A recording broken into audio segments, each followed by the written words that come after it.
Sir skin और hair में सबसे बड़ा मिथ क्या है जो हम डेली सुनते हैं? जैसे कि सनस्क्रीन लगाने से कैंसर हो जाता है। हेयर में भी कई लोग बोलते हैं हेयर ट्रांसप्लांट कराएंगे तो पता नहीं ब्रेन में क्या हो जाएगा या कैंसर हो जाएगा। कुछ पेशेंट आया था मेरे पास जिसने 2 बार ट्रांसप्लांट करा रखा था। He was just 21 years of age और already he had done 2 transplant जिसका डोनर डैमेज हो गया था। और वो आके मेरे सामने रो रहा है और मुझे बोल रहा है कि sir you are my last hope, आप देखो कुछ कर सकते हो तो कर दो, otherwise you know I am going to commit suicide. And you know आपने बात की कि ये बिजनेस बन चुका है। सो इन्हीं लोगों के डरों पर, इमोशंस पर बहुत सारी मार्केटिंग होती है और खेला जाता है। आजकल यहाँ तो बहुत पार्टी कल्चर रहता है and you no specially in Gurgaon. yes, especially in Gurgaon. So people are willing to invest on their looks. And how costly is this hair transplant? तो ट्रांसप्लांट आपको इंडिया में दिल्ली एनसीआर में 20,000 रुपए से लेके 20 लाख रुपए तक मिल जाएगा। And why these women should choose doctor Shail? Korean glass skin care का जो क्रेज है, क्या इंडियन स्किन टाइप में possible? That is a different gene all together. एक आदिवासी तेल बड़ा फेमस हुआ है सर हेयर के लिए, इज इट हेल्पफुल? सो बहुत सारे मार्केटिंग गिमिक्स हैं, तो ऐसा तो नहीं है कि वो करने से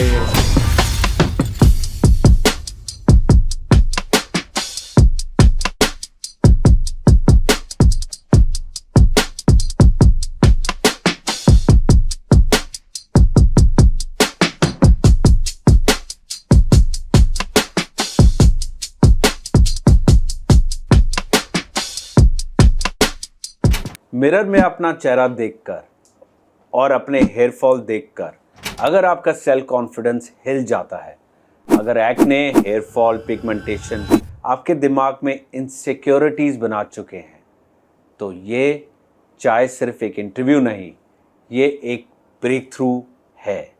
मेरे साथ हैं एक ऐसे डॉक्टर जो सिर्फ स्किन या बाल का इलाज नहीं करते, वो आपकी खुद से दोस्ती वापस दिलाते हैं। इंडिया के most trusted dermatologist, founder of Satya skin and hair clinic. यहाँ फिल्टर्ड एडवाइस नहीं मिलेगी, साइंटिफिक ट्रुथ, क्लिनिकल रिजल्ट्स और एक ऑनेस्ट कन्वर्सेशन मिलेगी। आप रेडी हो अपने सेल्फ के साथ एक ऑनेस्ट चाय पीने के लिए?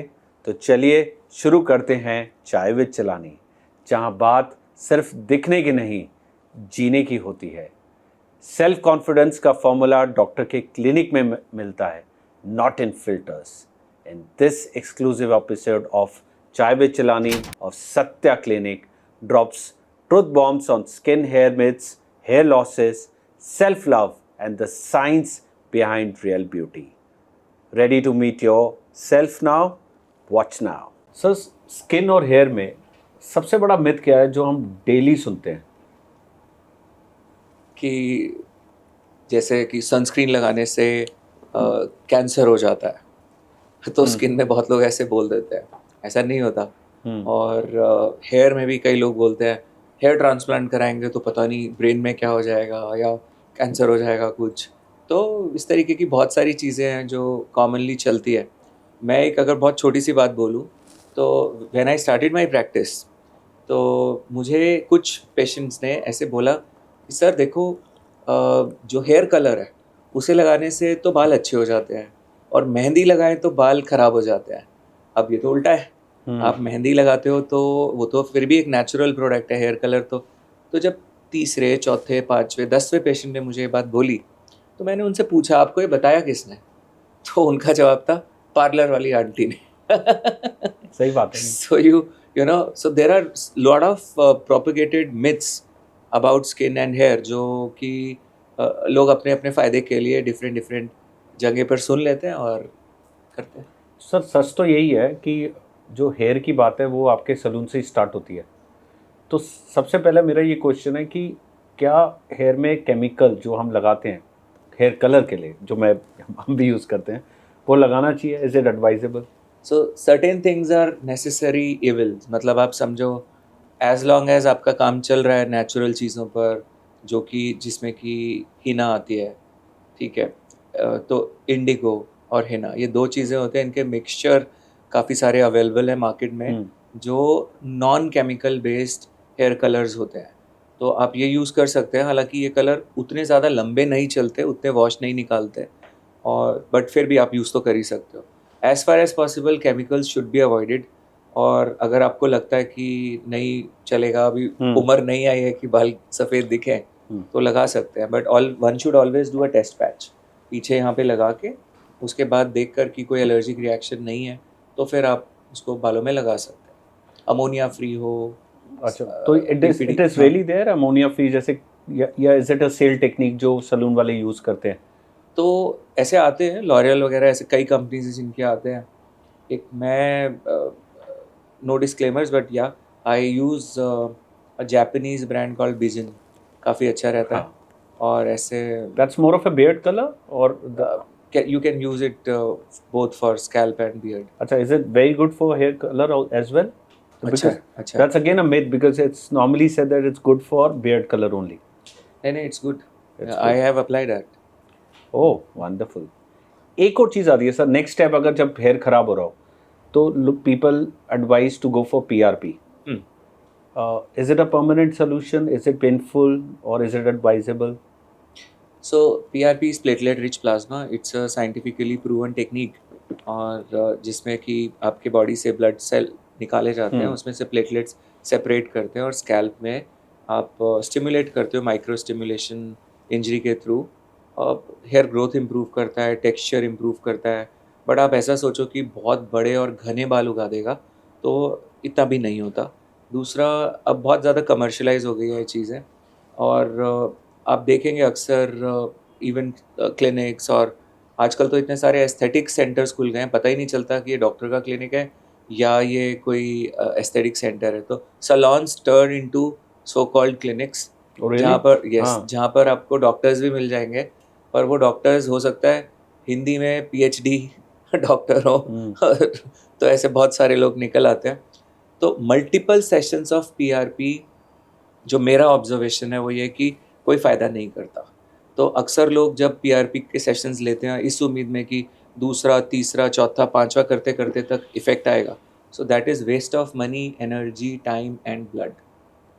So you mean to say that's a temporary solution? फ़ायदा करेगा, it is just a supportive treatment, it is not cure. It is not cure. Yes, supportive treatment.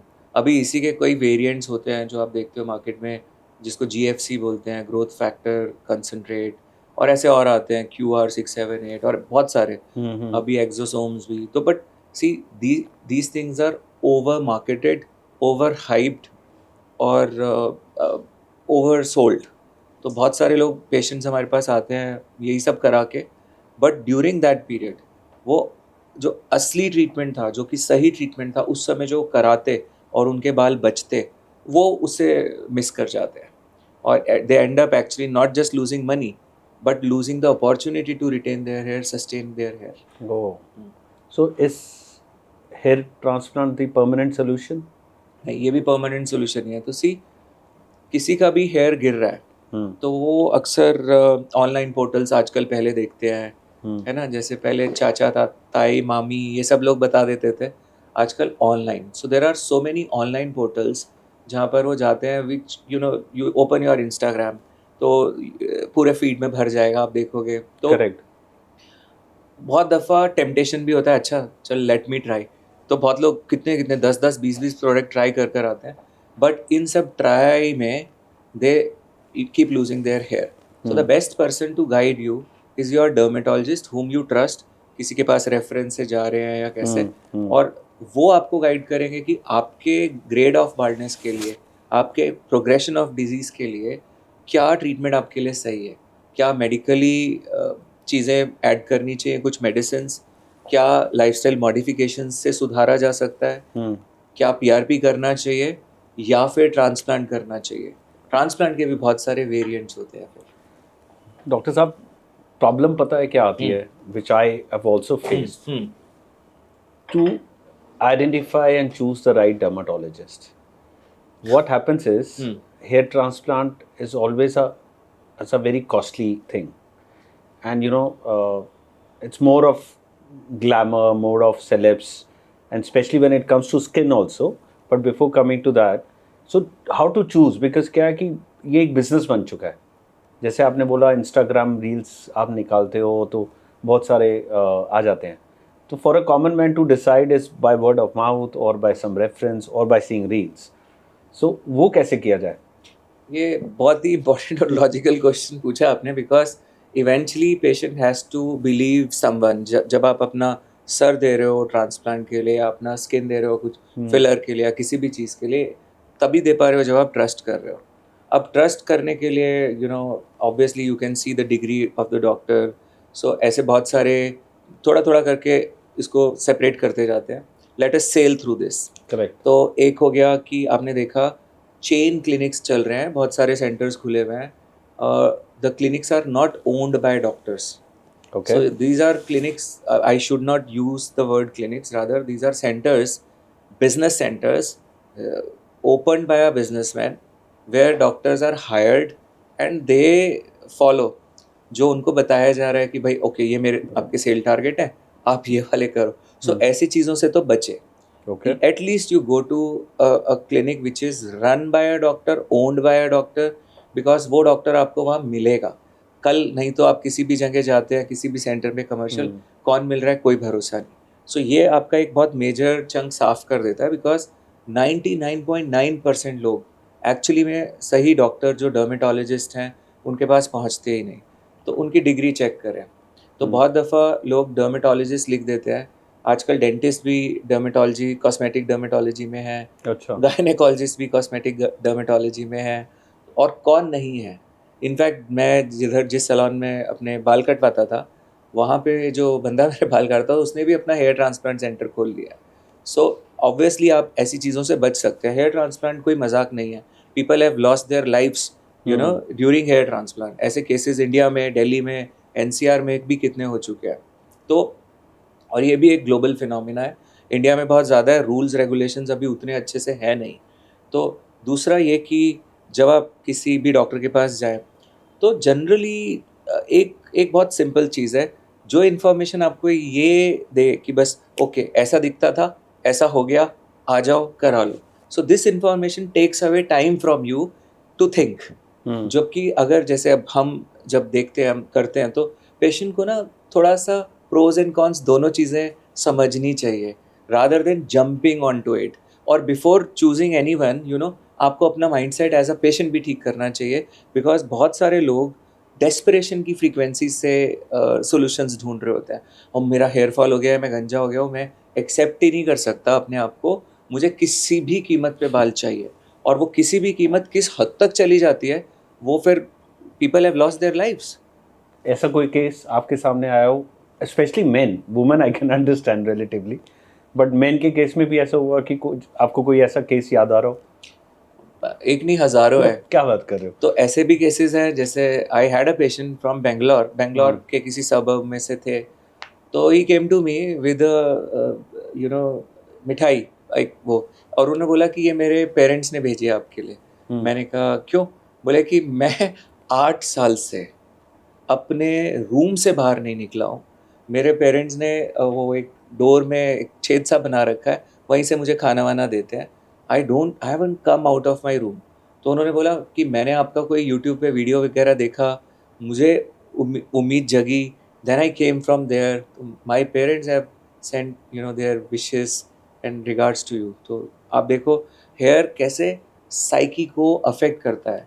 ऐसे बिग थिंग. बहुत लोग आते हैं. इनफैक्ट ऐसे भी एक पेशेंट आया था मेरे पास जिसने 2 बार ट्रांसप्लांट करा रखा था. He was just 21 years of age और already he had done 2 transplant. उसका डोनर डैमेज हो गया था और वो आके मेरे सामने रो रहा है और मुझे बोल रहा है कि sir you are my last hope, आप देखो कुछ कर सकते हो तो कर दो, otherwise I am going to commit suicide.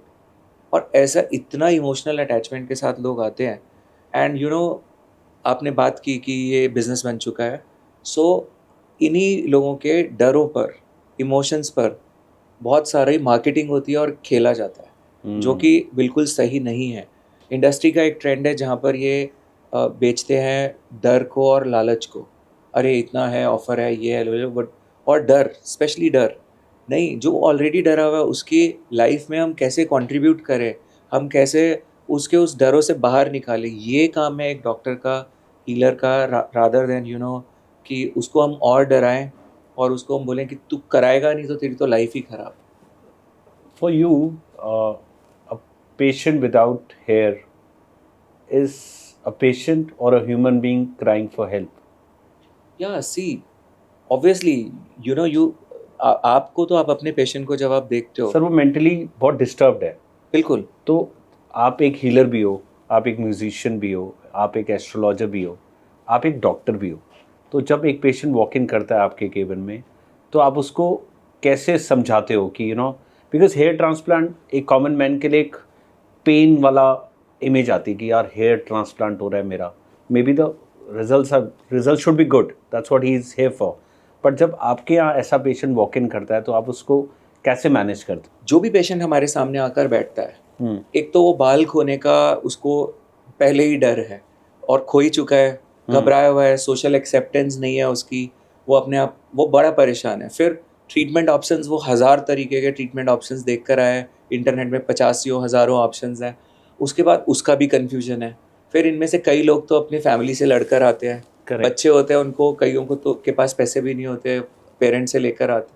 तो इतनी सारी चीज़ों के साथ वो पहले ही इतना उलझा हुआ होता है कि अगर अगर उसको कमर्शियल एडवाइस दी जाती है तो बेचारा वो बिल्कुल ख़राब हो चुका था। और अक्सर लोग 10, 15, 20 जगह से ये सब पता कर आए होते हैं और हर किसी ने अलग अलग आंसर दिए होते हैं और वो गहरे सदमे में होता है। तो यहाँ पर एक इम्पॉर्टेंट होता है कि सबसे पहले उसकी एनर्जी को थोड़ा सा शिफ्ट करना, माने कि भाई आप बालों के बिना भी अच्छे हो, आप बाल आ जाएंगे तो कोई बात नहीं, अच्छी बात है, बट बालों के बिना आप एटलीस्ट अपने आप को एक्सेप्ट करो। मैं एक छोटा सा एग्जांपल देता हूँ। अक्सर मेरे साथ क्या होता है, बहुत लोग आते हैं, अब मैं हीलर हूँ, मैं म्यूजिशियन हूँ, तो मैं भाप लेता हूँ, मैं देख लेता हूँ कि इस बंदे को ये वाला प्रॉब्लम है और इमोशनल बैगेज बहुत बड़ा है। तो कभी कभी for example there was a girl who came to me, she works for an MNC और वो एक्ने के लिए थी। मतलब बात एक ही है, सब जो आपको अपने अपीयरेंस को लेके जो इश्यूज होते हैं ना, वो बहुत गहरे होते हैं। तो शी हैड एक्ने, वो थोड़ा बहुत उसके लिए वो थी, but she was also having depression. और जब ये हमने देखा, बात करी, तो समझ में आया कि ये चीज़ है। तो मैंने बोला कि ओके सी, मैंने ना आपके लिए गाना कंपोज किया है, तो मैं आपको ट्रीट करते हैं, पर पहले आपके लिए एक गाना लिखा है, इसको सुनाते हैं। Then I sang that song. वो एक एनर्जी रिलीज़ करता है और जैसे ही by the time I finish the song, she was already in tears और उसकी बहुत सारी समस्या, बहुत सारी प्रॉब्लम ऐसे ही निकल गई। Wow. सो इसके बाद फिर लाइफस्टाइल मॉडिफिकेशन करते हैं और फिर उसको ट्रीटमेंट का सोल्यूशन दिया जाता है। तो जैसे हेयर लॉस आपकी छाती पे रखा वो पत्थर है जो आपको सांस लेने में तकलीफ दे रहा है, हमारा काम है एज अ सर्जन उसको हटा के थोड़ा साइड कर दिया, ताकि आपकी एक सेल्फ एक्सेप्टेंस की जर्नी में आप पहला कदम रखो। So it is basically a journey from self denial और self hatred to self love. Wow. So, so are men equally possessed about their looks, their hair? Girls are obviously. So men. तो मैं बोलूँगा कि girls बदनाम है इसके लिए। आप भी लोग बहुत बहुत सारी चीज़ें अपने ऊपर करते हैं दीज डेज। हाँ. तो specially hair loss is more prevalent in hair man. Correct. तो वो तो फिर बहुत आप समझें कि उनके लिए ज़रूरी है अपने बाल को वापस पाना। They are so obsessed at times कि आई कैन टेल यू। तो लोग आते हैं इक्वली, आजकल हेयर रिमूवल के लिए भी अच्छा. मेंस आते हैं, beard reshaping, full body hair removal, so many things, Wow. And anti ageing, बहुत सारी चीज़ें। So in Gurgaon, how many females come to your clinic? I mean, what problems normally they come for, and how do you cater to them? So mostly to see lack of glow on the skin. Sometimes it depends upon the age group also. So younger teenagers, and then are maybe in their 20s or 30s, early 30s, mostly for acne, scar. But now these days there is a lot of inclination towards cosmetics. For example, lip fillers. Okay. For example, lasers. Laser hair reduction is again one of the most popular treatments for women. तो full body hair removal या इस तरह से आते हैं. So some of them come for pore reduction, some acne scars, stretch marks, mole removal, but majorly these days to improve their looks. So people think that ये कोई ख़राब है, कोई डिजीज़ है, आपको बीमारी है, उसके लिए किया जाएगा. नहीं, these treatments are done to enhance your features. वो भी किए जाते हैं. जैसे for example, I would give you an example. There was an air hostess who came to me and she was served a notice by her airlines कि भाई आपका face ऐसा दिखता है जैसे sad. So passengers are complaining against you कि हम पानी मांगते हैं और आप का एक्सप्रेशन ऐसा रहता है. तो we changed her expression through some injections in 5 minutes. In 5 minutes? How is it possible? So you know it was sagging. There was a particular point and spot where if we inject, वो उसका face attractive लगने लगा और वो जो sad look जो आ रहा था जिसकी वजह से पैसेंजर्स ने कंप्लेन किया था, वो लुक चेंज हो गया and she you know saved her job. So you mean to say she got back to her love and profession because of the 5 minutes job? Yes, and there are a lot of MNCs in Gurgaon. So बहुत सारे लोग आप देखोगे आजकल यहाँ तो बहुत party culture रहता है and you no Especially in Gurgaon, yes. yes, especially in Gurgaon. So people are willing to invest on their looks. So it is not just to treat any disorder or problem कि scar हैं तो हटाएंगे, but to enhance your features. So वो बहुत लोग आजकल करते हैं. And why these women should choose Dr. Shell? See, if you because we give minimalist treatments. Okay. तो बहुत ज़्यादा ओवर नहीं. तो आप देखोगे कई लोग बहुत पाउटी लिप्स लेकर घूमते हैं या ऐसे भी फिलर्स होते हैं जब बहुत क्लियरली पता चल जाता है कि कुछ किया हुआ है. Even in lot of actors actress you will see आजकल बहुत ट्रोल भी होते हैं. तो हम लोग जो करते हैं treatments they are not just based from on glow from outside but glow from within. So at Satya, which is my clinic's name, so we do healings. We treat them through diet modifications, Panchkarma and Ayurveda, and then obviously the core medical dermatology treatments and procedures. So ये वाले सारे treatments में it is combination of science and art. So that's what our forte is. So celebs की आपने अभी mention किया, कोई ऐसा celeb जो केस आपने स्टडी किया हो जो बिगड़ गया हो और आपने बोला कि this was the wrong treatment? Because ऐसा बहुत ट्रेंड चल रहा है. बिल्कुल. मैं कुछ ऐसा वो ट्रेंड चल जाता है कि इन्होंने गलत कराया था, देखो, and they hide from the cameras. So here transplant में तो ऐसे बहुत सारे केसेस हैं आप देखेंगे. ओके. तो जैसे अगर आप MS धोनी साहब की हेयर लाइन देखें तो आप देखेंगे कि बाय द वे मैंने भी ट्रांसप्लांट किया हुआ है. So लगता बिल्कुल नहीं है, बिल्कुल भी नहीं लगता कि आपने हेयर ट्रांसप्लांट किया. So 5 years now into my hair transplant और ये टेम्पल एरिया होता है. तो अगर आप मेरा टेम्पल एरिया देखेंगे और धोनी साहब का टेम्पल एरिया देखेंगे so there is a difference. तो ऐसे बहुत सारे ये क्लियरली पता चल जाता है कि आर्टिफिशियल ट्रायंगल लुक बना हुआ है. So these things can be rectified. These are all these botched up transplants can be rectified. That's what my speciality is.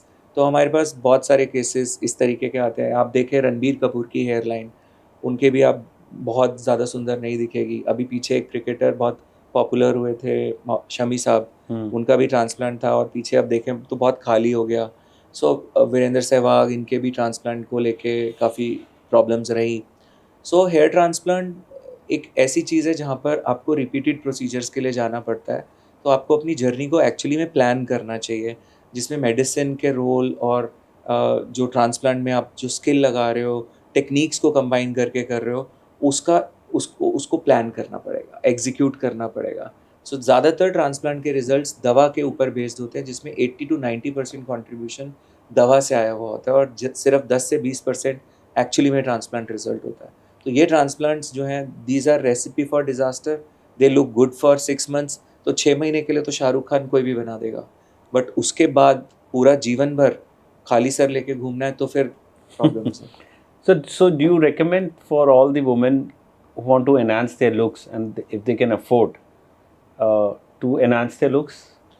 So that is really very subjective और over नहीं करने चाहिए ये चीज़ें. For example अगर हम अब फिलर्स की बात करें एनहांस करने के लिए लुक्स या बोटॉक्स की बात करें, so there are a lot of myths and misconceptions regarding this. कुछ लोग तो डरते ही रहते हैं कि हमें अरे बोटॉक्स से ये हो जाता है, वो हो जाता है, उस एक्ट्रेस ने कुछ कराया होता है था. ऐसा कुछ?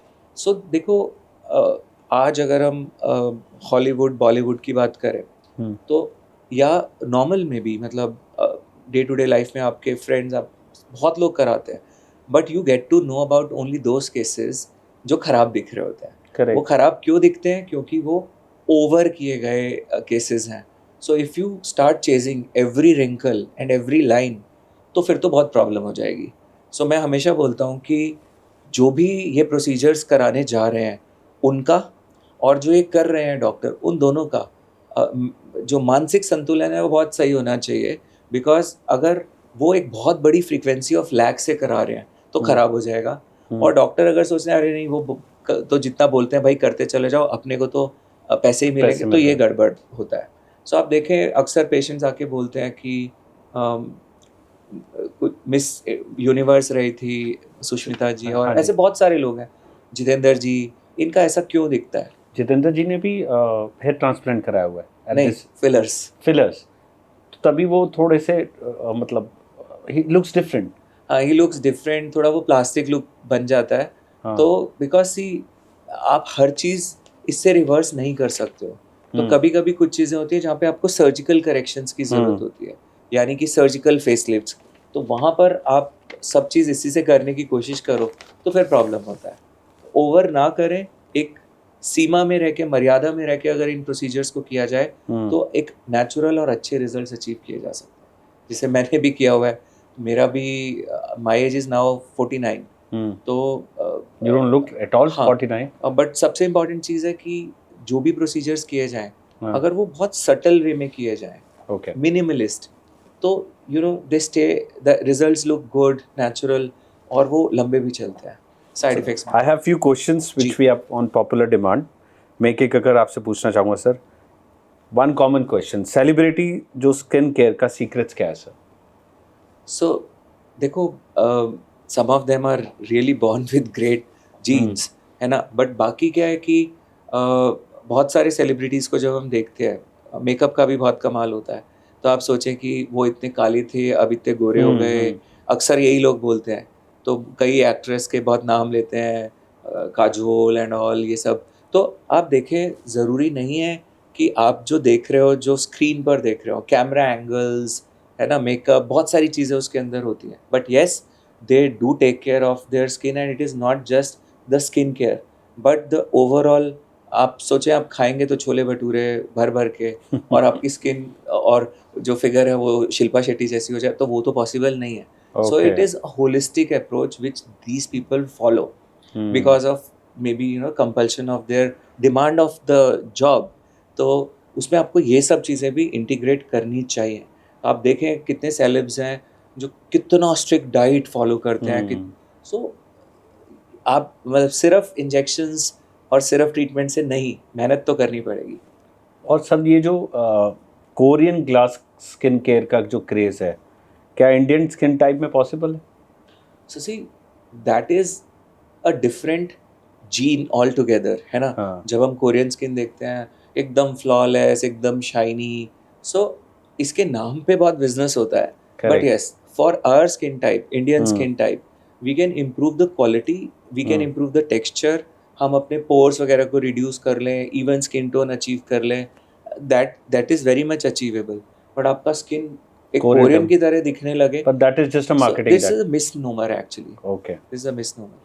सर लिप फिल्टर लेना अब कॉलेज गर्ल्स के लिए भी कॉमन हो गया है, इसका आपका क्या ओपिनियन है? सो लिप फिलर क्या है कि अगर आपके लिप थिन है और आप उसको एनहांस करना चाहते हो तो आप कर सकते हैं. इसका इफेक्ट साल भर के करीब टिक जाता है, फिर आप उसको रिफिल करें. बट आपने कई एक्टर्स और एक्ट्रेस को देखा होगा जिनके बहुत अजीब अजीब से दिखते हैं. तो एक लिमिट में रहकर अगर करें तो कर सकते हैं. You can enhance your lips. So these are made up of hyaluronic acid which is biodegradable. तो अगर आपने लिया भी है तो ये तो अपने आप ही कुछ समय के बाद जैसे 1 साल में डिसॉल्व हो जाएगा अपने आप. Oh. So it won't stay there forever. पर इसका कोई साइड इफेक्ट भी होता है? सो अगर आप इंजेक्ट कर रहे हो और उस वक्त आप किसी आर्टरी में इंजेक्ट कर दो, तो यहाँ पे फिर बहुत बड़ी प्रॉब्लम्स हो जाती है. Okay. यहाँ पर पूरा इश्केमिक नेक्रोसिस हो सकता है. आपका ये पोर्शन पूरा का पूरा जिसको आप बोल सकते हो सड़ सकता है, माने गल सकता है. तो ये भी प्रॉब्लम हो सकती है. तो आजकल एक और प्रॉब्लम है, इसी में बोलना चाहूँगा कि सैलॉन्स में और इन सब जगहों पर भी लिप फिलर्स हो रहे हैं. और बहुत सारे लोग जिनको फेशियल एनाटमी की ट्रेनिंग ही नहीं है, वो लोग भी कर रहे हैं. सो आइडियली आपको जब भी ऐसे प्रोसीजर के लिए कोई जाए, तो वो कम से कम डॉक्टर के क्वालिफिकेशन किसी डर्मेटोलॉजिस्ट या प्लास्टिक सर्जन से ही ये ट्रीटमेंट्स कराए. करेक्ट, वो तो बहुत ज़रूरी है. पर आपने जो साइड इफ़ेक्ट्स बताए उसको सुनने के बाद I think you should always consult a professional. Yes, obviously. हाँ. Is oiling in hair a myth और अ फैक्ट? ओके, तो ऑयलिंग को लेके बहुत मिसकंसेप्शन हैं. अभी पीछे कुछ ऑयल बड़े पॉपुलर भी हुए, देखे कि ये ऑयल लगाने से बाल उग जाता है वो. सो आप मोस्टली पाएंगे कि डर्मेटोलॉजिस्ट ऑयल के बारे में बोलेंगे कि यार ये यूज़ नहीं करना चाहिए, बिल्कुल नहीं करते. और बट मेरा यहाँ पे आई वुड डिफ़र. मेरा जो पर्सनल एक्सपीरियंस है ऑयल के साथ, वो एक बड़ी अच्छी चीज़ है आपके स्किन टाइप के हिसाब से. मैं खुद ऑयल यूज़ करता हूँ. ओके. और अपने पेशेंट्स को करवाता भी हूँ. तो ऑयल क्या करता है, आपको एक प्रोटेक्टिव कोटिंग भी देता है. और जिससे कि यूवी रेस का कोई डैमेज है वो कम होता है. मॉइस्चर को भी लॉक करता है, आपके हेयर शाफ्ट को थोड़ा मजबूत बनाता है. बट जो लोगों को सिबोरिक डर्मेटाइटिस है या बहुत स्केली स्टिकी वाला डैंड्रफ है, उन लोगों को ऑयल नहीं यूज़ करना चाहिए. बट बाकी सब के लिए ऑयल अच्छा रहता है. एक जेंटल मसाज तो बहुत ज़रूरी है. हमारे पुराने समय में आप देखते थे दादियाँ नानियाँ वो सब खूब भर भर के ऑयल, और वो कंघी जो लगा करते थे, आपको याद हुआ तो वो सारी चीज़ें इंपॉर्टेंट है. एक आदिवासी तेल बड़ा फेमस हुआ है सर हेयर के लिए, इज इट हेल्पफुल? सो बहुत सारे मार्केटिंग गिमिक्स हैं. तो ऐसा तो नहीं है कि वो करने से वो जो इतने लंबे लंबे बाल दिखाते हैं वो हो जाएगा. तो ऐसा नहीं है कि उसको लगाने से आपके बाल उग जाएंगे. ऑयल का रोल एक सपोर्टिव रोल है. ऑयल का रोल एक कोई ऐसा बहुत बड़ा थेरेपेटिक रोल नहीं है. सर हेयर हेल्थ के लिए कौन सा विटामिन या सप्लीमेंट सबसे ज़रूरी होता है? क्या वो डायरेक्टली ग्रोथ को इफेक्ट करते हैं? सो देखिए, अगर कि ये वेरी करेगा फ्रॉम पर्सन टू पर्सन. सो आजकल एक बहुत कॉमन जो डेफिशिएंसी देखी जाती है हेयर लॉस के पेशेंट्स में और वैसे भी सभी में, वो है विटामिन डी डेफिशिएंसी. करेक्ट. तो ऑलमोस्ट आप किसी का भी विटामिन डी चेक कराएंगे तो पाएंगे कि कम पाएगा. और हमने देखा है कि अक्सर उसको रेक्टिफाई करने पर आपका नॉर्मल थोड़ा सा फ़र्क पड़ता है. But it might not be the only reason. इसके अलावा विटामिन B12 है, उसकी डेफिशिएंसी से हो सकता है. बायोटिनिक सप्लीमेंट्स होते हैं जो बहुत कॉमन है, बायोटिन गमीज़ और ये सब इस तरह से मार्केट होते हैं कि लगता है कि बस एक बार ये लगा डाला तो लाइफ झींगा लाला. तो ऐसा नहीं है कि ये हो जाएगा. सो अब बट क्या है कि वही इंस्टाग्राम ऐप खोलो तो आप देखोगे 50 तरीके के बायोटिन, ये गमी वो गमी, और 10 तरीके के सेलिब्रिटी उसको ब्रांड को एंडोर्स करके बेच रहे हैं. तो यहाँ पे फिर वही कि लोग अपना बहुत क्रूशियल टाइम जब वो एक्चुअली में डायग्नोस करते, हो सकता है उसको आयरन डेफिशिएंसी अनीमिया हो, जो कि एक बहुत बड़ा रीज़न होता है हेयर लॉस का. वो पता ही नहीं चला, वो गमी खा रहा है और उसके बाल पूरे निकल गए. बाद में अब नॉन रिकवरेबल स्टेज हो गई और ख़त्म हो गया. सो किसी को हो सकता है कि एंड्रोजेनेटिक एलोपेशिया यानी मेल पैटर्न बाल्डनेस है, तो डायहाइड्रोटेस्टोस्टेरोन एक हार्मोन है बॉडी में, उसकी एक्सेस से हो रहा है और वो बैठ के गमी खा रहा है, उसके सारे बाल निकल गए. He lost his precious time and opportunity. तो गमी इसलिए भी खा लेते हैं ना, वो बड़ी इजी होती है और कोई उसका दिखाया जाता है कि कोई साइड इफेक्ट नहीं है. तो एक चीज़ है ना, बड़ी सिंपल है. बोला जाता है कि आप अपने कंफर्ट जोन में जो रहते हो वो it is the most dangerous place to be in. तो बहुत सारे लोग ऐसे ऐसे ट्रीटमेंट चुनते हैं, सोचते हैं अरे कोई नुकसान तो है नहीं. भाई आपके बाल निकल गए उस टाइम पे जब आप सही ट्रीटमेंट करके सही डायग्नोस करके आप अपने बाल बचा सकते थे. बट आप उसको तो आप अपॉर्चुनिटी की कॉस्ट को तो कोई कॉस्ट समझता ही नहीं ना. Very rightly said. एक जो ये hair smoothing, straightening, keratin treatments को लेकर काफ़ी लोग कंफ्यूज रहते हैं. क्या ये सब सेफ है? लॉन्ग टर्म डैमेज हो सकता है इससे? बिल्कुल होता है, और ये सब नहीं करना चाहिए. बिल्कुल नहीं करना चाहिए. ये सब नहीं करना चाहिए. काफ़ी प्रॉब्लम्स होते हैं। हम्म। इनफैक्ट जो जब हम हेड पे ब्लोअर यूज़ करते हैं तो वो भी हॉट वाला नहीं करना चाहिए, कोल्ड ब्लोअर यूज़ करना चाहिए। तो क्योंकि ये जो हीट होती है और ये जो केमिकल्स होते हैं, ये हेयर की जो जो हेयर शाफ्ट होता है हम्म। उसकी अपर लेयर क्यूटिकल बोलते हैं उसको, ओके। जो कुछ प्रोटीन से बनी होती है, उसको डैमेज करते हैं। तो वो जब डैमेज होती है तो धीरे धीरे हेयर फिर लीकेज शुरू होती है, बाल अपने अंदर का जो मॉइस्चर और वो सब वो डैमेज होने लगते हैं, प्लस जो भी एनवायरमेंटल पॉल्यूटेंट्स हैं वो सब ऊपर से अटैक करने लगते हैं। तो not just the roots of hair but actually the shaft of hair वो भी पूरा डैमेज होता है इससे। तो आपके हिसाब से बिल्कुल नहीं करना चाहिए। अवॉइड करने चाहिए ये चीज़ें अनलेस आपको बहुत ही आपकी कोई बहुत प्रोफेशनल डिमांड है, अदरवाइज जितना मिनिमम रखें अच्छा। काफ़ी लोग सर अब सप्लीमेंट लेते हैं, कोलाजन पाउडर लेना सेफ है, कितने टाइम तक लेना चाहिए ये? सो देखो, सप्लीमेंट्स का अपना रोल है बट ये केस टू केस डिपेंड करना चाहिए। मेरे हिसाब से अपने आप से नहीं लेना चाहिए, और जिस आप मतलब अपने डॉक्टर को कंसल्ट करें उसके लिए, वो आपको जितने समय के लिए बताएं, बिकॉज वो होता फिर है ना कि सर तो कोई दोस्त बता दे रहा है कोलाजन ले ये ले, नहीं इट्स करना गुड फॉर चाहिए, हेल्थ। ऐसे नहीं, ऐसे नहीं। हाँ, इस मतलब आपकी तरीके बॉडी अपने को आप नहीं। ज़रूरत है या नहीं है, पर वो लेना स्टार्ट कर देता हाँ, है। ऐसे नहीं, अपने आप से नहीं। तो अच्छा। ये चीज़ें कभी भी अपने सेल्फ यूज़ के लिए नहीं है, under medical supervision. So market में एक SPF 15, 30, 50 कन्फ्यूजन ही कन्फ्यूजन है, एक्चुअल में ये क्या सही है? सो देखो, जो ये SPF फैक्टर रहता है 30, 50, 100, ये सब डिटरमाइन, मतलब जब आप सनस्क्रीन फेस पर लगाते हैं तो इसके SPF इतने मैटर नहीं करेंगे जितने मैटर करेंगे कितनी क्वांटिटी आपने लगाई है और कितना फ्रीक्वेंटली आपने लगाया है। सो बहुत दफ़ा हम देखते हैं कि आप चाहे SPF 100 का सनस्क्रीन ले लें बट आप उसको लगा इतना सारे हैं, तो वो कवरेज ही नहीं करेगा। आपको लगभग 50 पैसा कॉइन जितना लेके सनस्क्रीन को हाथ में, तब आपको उसको फेस पे लगाना चाहिए, तो मिनिमम क्वांटिटी है।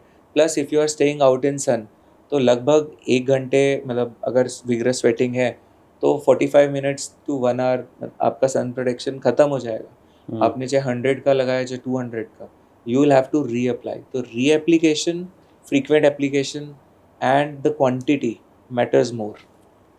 तो क्या ये मेन को भी लगाना चाहिए? सनस्क्रीन बिल्कुल लगाना चाहिए। ये मतलब नॉर्मली मेन कहते नहीं हमें नहीं ज़रूरत, ये लेडीज़ का है। वो तो लगाना चाहिए, स्किन तो लगता स्किन है। स्किन तो स्किन है सब। ओ। और डैमेज तो वही हो रही है यूवी रेज से। जो फोटो एजिंग, सी एक फिनोमिना है जिसको बोलते हैं फोटो एजिंग।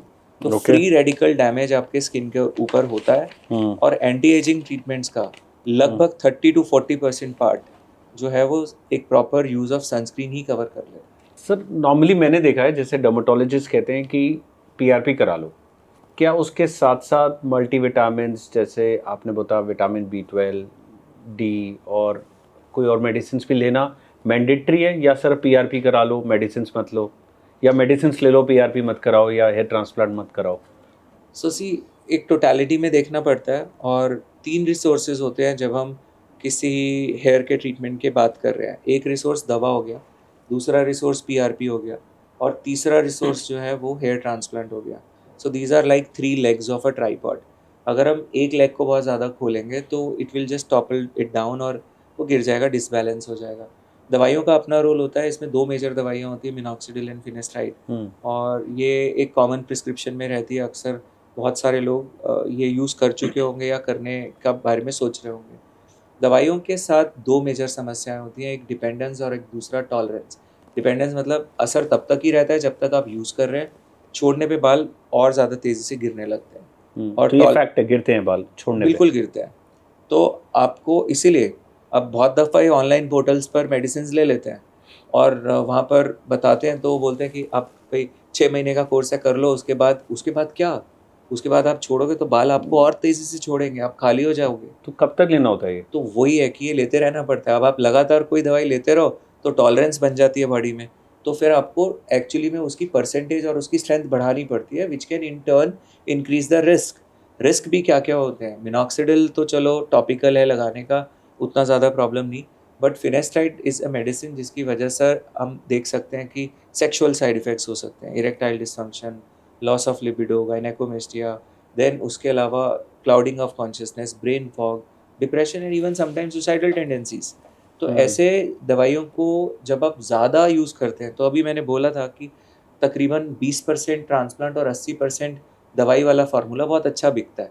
तो बहुत सारे सेलेब्स के भी हम देखेंगे कि ट्रांसप्लांट्स फेल हो गए बहुत जल्दी। 90% से ज़्यादा ट्रांसप्लांट एक साल में फेल हो जाता है। क्यों? क्योंकि उनमें ज़्यादा यूज़ की गई होती है दवा, क्योंकि उसमें ना तो ग्राफ्ट उतने लगाने की ज़रूरत, ना उसमें स्किल उतना लगाने की ज़रूरत। तो दवाई के यूज़ को बहुत संभल के करना चाहिए।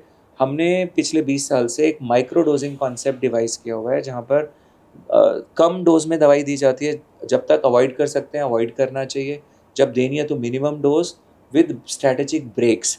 सो this minmade approach actually makes it more safe, और यही यूज़ करना चाहिए। और यही दवाइयों का कॉन्सेप्ट जो है स्किन में भी बहुत ज़्यादा है। एक्ने के लिए एक बहुत कॉमन दवा है, आइसोट्रेटिनोन बोलते हैं उसको। तो ये बहुत कॉमनली दी जाती है, ऑलमोस्ट थोड़े बहुत एक्ने के लिए भी यूज़ कर लेते हैं।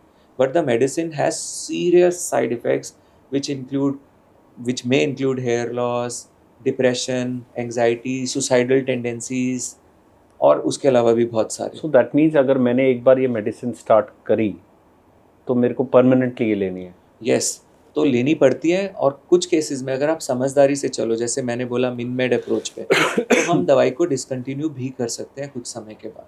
बट यस, अगर आप डेली वाले रेजिम पे जा रहे हो तो देन इट इज़ डिफ़िकल्ट। छोड़ते ही बाल तेजी से गिरते हैं। And how costly is this hair transplant?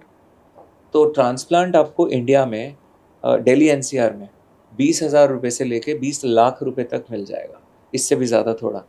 तो अब ऐसा क्या है कि 20,000 में, हाँ। So see, cost does not equate to quality. Remember, most of the times ये डिपेंड करती है कॉस्ट कि आप किस सर्जन से करा रहे हो, उनका एक्सपीरियंस कितना है, आपका ग्रेड ऑफ बाल्डनेस कितना है, उसमें काम कितना करना पड़ेगा, कितने टेक्निक्स को कंबाइन करना पड़ेगा, कितना समय लगेगा। रिपेयर सर्जरी है तो ज़्यादा उसका कॉस्ट बनता है। इंफ्रास्ट्रक्चर, डॉक्टर की टीम कैसी है, कौन से इक्विपमेंट्स यूज़ कर रहे हैं, इन सब के ऊपर मोटे मोटे तौर पे कॉस्ट डिपेंड करता है। बट अभी क्या है, मार्केटिंग के ज़माने में कॉस्ट इस बात पे भी डिपेंड कर रहा है कि कौन से क्लिनिक ने किस सेलिब्रिटी को दिखाया है। तो अगर कोई सस्ता सेलिब्रिटी दिखा रहा है तो वो सस्ती कॉस्ट में करेगा, कोई महंगा सेलिब्रिटी दिखा रहा है तो महंगी कॉस्ट में करेगा। बट इन सब के पीछे जो एंड यूज़र है, जो जिसको ट्रांसप्लांट के लिए जो सोच रहा है ऐसा बैठ के, यार मैं ये करूँ वो करूँ, तो वो उसको ये पता होना चाहिए कि जो रिज़ल्ट उसको ट्रांसप्लांट के नाम पे बेचे जा रहे हैं वो रियल ट्रांसप्लांट रिजल्ट्स हैं या मेडिसिन बूस्टेड या मेडिसिन हाईजैक्ड ट्रांसप्लांट रिजल्ट है। अगर वो वही डिफ्रेंशिएट नहीं कर पा रहा है तो वो हो सकता है कि ऐसे ही कर ले। तो मेरा एक ट्रांसप्लांट का इंटरेस्टिंग केस था जो 350 रुपीज़ में हो गया था, 350 रुपये। मतलब उन्होंने करा दिया? मैं बताता हूँ क्या करा दिया। क्या? तो ये पेशेंट को किसी क्लिनिक ने, ऐसे ही किसी क्रिकेटर को दिखाने वाले किसी क्लिनिक ने उनको बोला कि सर आपके हम तकरीबन 3,500 से 4,000 ग्राफ्ट करेंगे और साथ में आपको ये दवाई देंगे, यही सेम दवाई है। तो वो किसी कारण से ट्रांसप्लांट तो नहीं करा पाए, पर उन्होंने दवाइयाँ शुरू कर दी। और वो दवाइयों की कॉस्ट तो ज़्यादा थी नहीं, 350, 400, 500 रुपये तक में हो गया वो। और अब उनके 2 महीने में इतने बाल घने उग गए कि वहाँ पे तो ट्रांसप्लांट करने की ज़रूरत छोड़ो, एक बाल रखने की जगह नहीं थी। तो हो नहीं गया 350 रुपये में ट्रांसप्लांट। बट दवाई से जब साइड इफ़ेक्ट्स हुए और प्रॉब्लम्स हुए, तो जब उन्होंने दवाई को छोड़ा तब पता चला वो तो सारा खाली हो गया, और ज़्यादा खाली हो गया। यू मीन टू से मेडिसिन से टेम्परेरी बाल आते हैं और फिर वो हट चले भी जाते हैं? तो मेडिसिन का रोल है आपके एग्जिस्टिंग हेयर को सपोर्ट करने में, क्योंकि ट्रांसप्लांट आपके नए बाल उगा रहा है पर एग्जिस्टिंग बाल को रोक नहीं रहा है। तो अगर ग्लास के नीचे छेद है तो पानी तो निकल जाएगा। सो आपको अगर सस्टेन करना है तो बहुत बैलेंस बिठा के मिनिमम डोजेस के साथ मेडिसिन को सपोर्टिव रोल में रखना होगा, रादर देन वो lead hero. Okay. So that is a supportive medicine, which is Yes. very essential. In and some which- cases, not in everyone. Okay. मैंने ये दवाइयाँ नहीं ली हम्म। क्योंकि इसीलिए हर केस की नीड डिफरेंट है और कस्टमाइजेशन ऑफ ट्रीटमेंट इसीलिए इम्पोर्टेंट होता है। एक और है सर, हमारे इंडियंस में ना वो गोरा skin is always a desire. So आजकल एक नया ट्रेंड है सर आईवी ड्रिपिंग का। Do you recommend this? So ये देखो, ये तो बहुत पुराना है, आपका correct. आज का भी नहीं है। पहले वो सब ऐड देखते थे हम लोग, टीवी में आते थे और वो Correct. बताते थे कि देखो ये गोरी गोरी। तो सो ये कहीं ना कहीं हमारा अंदर छुपा हुआ वो है। नाउ IV ग्लूटाथाइन जो ड्रिप्स लगते हैं, ये बेसिकली तो लिवर के केस में दिए जाते थे, लिवर सिरोसिस में। तो वहाँ पे देखा गया, नोट किया गया कि जिन लोगों को ये इंजेक्शंस लग रहे थे उनके स्किन के कलर में 1 से 2 टोन का चेंज दिखा। तो फिर अब ये लिवर तो ठीक है आपका, बट इसमें हम लोग यूज़ करने लगे हैं पीछे। बट हाँ, ऐसा नहीं है कि ये आपका लाइफ लॉन्ग वही कलर टोन सेट कर देगा। सो आपको रेपिटिशंस की ज़रूरत पड़ती रहती है इसके अंदर। तो ऐसा नहीं है कि आप एक बार करा लिया, 2 बार करा लिया, एक कोर्स कर लिया और अब हमेशा के लिए छोड़ दिया। तो मेंटेनेंस सेशंस भी कितना ओकेजनली कराना पड़ता है? मतलब शुरू में तो हर हफ्ते में किया जाता है। For how many weeks? ऐसा तो कम से कम आप मान के चलें 1 से 2 महीना, और उसके बाद फिर गैप बढ़ा सकते हैं थोड़ा थोड़ा, तो महीने में एक बार, ऐसा इतना तो आपको लेना पड़ता है। Is it for life long या इज इट लाइक ईयरली? और इतना तो नहीं जा सकेंगे, ईयरली जाने में तो इफेक्ट खत्म। अच्छा, इफेक्ट कपन। So but it you does see not lot of stay. Women coming for this? Ya बिल्कुल। So see not just this, इसके साथ अगर बहुत स्मार्टली ब्लेंड किया जाए कुछ लेज़र ट्रीटमेंट्स को, लेज़र्स के थ्रू भी स्किन कलर के टोन को 1-2 नॉच ऊपर नीचे किया जा सकता है। Proper use of sunscreen, good diet, तो ये सब चीज़ों का ना कंबाइंड इफेक्ट जब आता है तो आप अच्छे से स्लीप ही ले लें, सो ही लें ढंग से, तो ही चेहरे पर कितनी चमक आ जाती है। सही बात है। तो ये सब चीज़ें होलिस्टिकली कंबाइन करके करें तो बेटर रहता है। Thank you doctor Shail, it was an eye opener. मुझे बहुत कुछ सीखने को मिला और ट्रेंड का समझ आया, क्या क्या ज़माने के हिसाब से चेंजेस हो गए हैं and what is advisable for my hair and for women skin. Thank you so much. Thank you for inviting me, Vineet, and I must say you are doing a great job. इधर उधर बहुत सारे domains पे जब आप ये सब करते हैं, बनाते हैं, so I'm sure it is helping so many people, you know, to get the right solutions, not just for skin, hair, but the other fields also. Thank you. और बस ये था हमारा आज का चाय विद चिलानी। स्किन और हेयर के कुछ सीक्रेट शेयर किए जो हर किसी को ज़रूर जानने चाहिए। अगर आपको लगता है कि ये इन्फॉर्मेशन आपके लिए और किसी आपके जान पहचान वाले के लिए यूज़फुल हो सकती है तो इस वीडियो को प्लीज़ लाइक करें, शेयर करें और हमारे कमेंट कर बताइए कि आपको किसी और टॉपिक पे अगर बात करनी चाहिए। आपके आइडियाज़ हमारे लिए बहुत वैल्यूबल है। और याद रखें, जो आप अंदर डालते हैं वही आपकी रिफ्लेक्शन बनता है। अपने ध्यान रखें और स्किन और हेयर का भी। Stay radiant, stay confident and keep shining. Next episode में मिलते हैं।